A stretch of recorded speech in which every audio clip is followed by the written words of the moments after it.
안녕하세요. 손주병법입니다. 혹시 800만 원을 그냥 포기하고 계신 건 아닌가요? 아, 깜짝 놀라셨죠?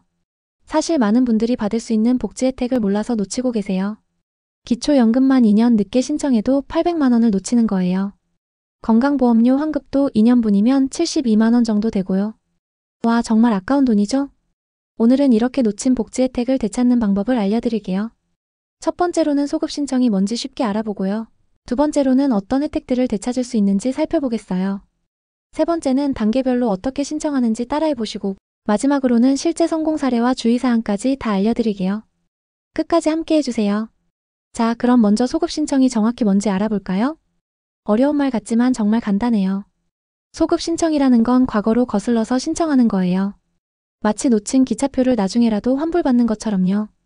예를 들어서 2023년부터 받을 수 있었던 기초연금을 2025년인 지금 알았다면 2023년부터 지금까지의 돈을 모두 받을 수 있다는 뜻이에요.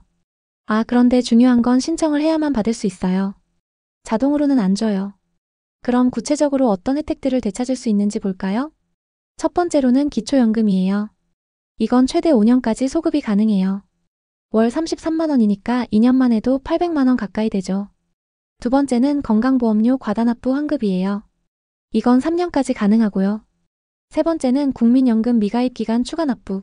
네 번째는 근로장려금 미신청분인데 이건 무려 5년까지 가능해요. 마지막으로 장기요양보험료 환급도 5년까지 되거든요. 이렇게 많은 혜택이 있어요. 그런데 아쉽게도 모든 혜택을 다 되찾을 수는 없어요. 예를 들어서 에너지 바우처나 문화누리카드 같은 건 연도별로 예산이 정해져 있어서 소급이 어려워요. 긴급복지지원은 긴급할 때만 받는 거라서 시간이 지나면 의미가 없고요. 코로나19 특별지원금 같은 것도 이미 사업이 끝났어서 받을 수 없어요. 이런 것들은 아쉽지만 다른 혜택을 확인해 보시는 게 좋겠어요. 이제 본격적으로 신청하는 방법을 알아볼게요. 첫 번째 단계는 확인이에요. 먼저 과거 5년간 받지 못한 혜택들을 종이에 적어보세요. 기초연금, 건강보험료, 각종 바우처 등등 하나씩 체크해 보시고요. 그 다음에는 복지로 홈페이지에 들어가서 모의 계산을 해보세요. 어려우시면 129번으로 전화해서 상담받으셔도 돼요. 24시간 언제든지 가능하거든요. 그리고 필요한 서류들도 미리 확인해보세요. 두 번째 단계는 서류 준비예요. 복잡해 보이지만 하나씩 차근차근 준비하면 돼요. 기본적으로는 신분증하고 통장사본이 필요하고요. 과거 자료로는 소득증명서, 거주증명서가 필요해요. 그리고 가족관계를 확인하는 가족관계 증명서, 주민등록등본도 준비하셔야 해요. 혹시 없는 서류가 있으시면 걱정하지 마세요. 해당 기관에서 발급을 도와드려요. 요즘은 정부24에서 온라인으로도 쉽게 뽑을 수 있거든요. 이제 어디에 신청해야 하는지 알아볼게요. 기초연금이나 국민연금 관련해서는 국민연금공단에 연락하시면 돼요. 전화번호는 1355번이고요. 건강보험료 환급 같은 건 건강보험공단이에요. 1577-1000번으로 연락하세요. 그리고 지역별 복지 혜택은 지자체 복지 담당 부서예요. 120번으로 연락하시면 친절하게 안내해드려요. 전화번호를 메모해 두시고요. 평일 9시부터 6시까지 운영해요. 온라인으로도 신청할 수 있으니까 편하신 방법으로 하시면 돼요.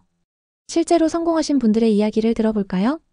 이님은 72세 어르신인데요. 기초연금을 2년 늦게 알았대요. 그런데 국민연금공단에서 과거 2년분을 모두 소급해서 지급해 주더래요. 800만 원 정도 됐다고 하시더라고요. 정말 다행이었죠.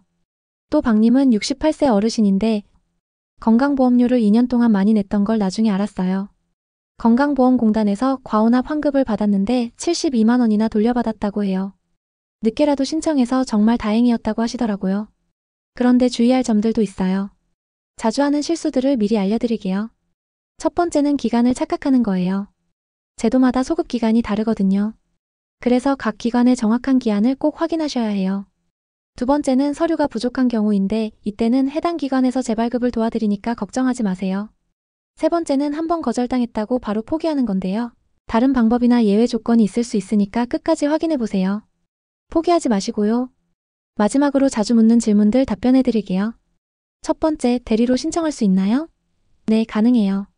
가족이 위임장이랑 신분증 가지고 대신 신청할 수 있어요. 두 번째, 기한이 지난 건 아예 못 받나요?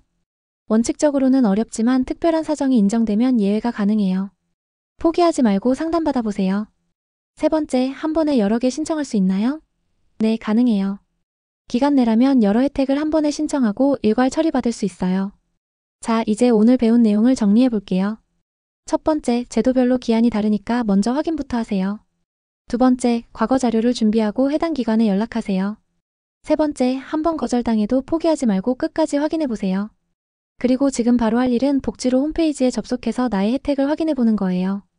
오늘부터 실천해 보시고요. 댓글로 진행 상황도 공유해 주세요. 몰라서 못 받는 복지 정보를 쉽게 알려드리는 손주병법 되겠습니다. 구독과 좋아요, 알림 설정 부탁드립니다. 감사합니다.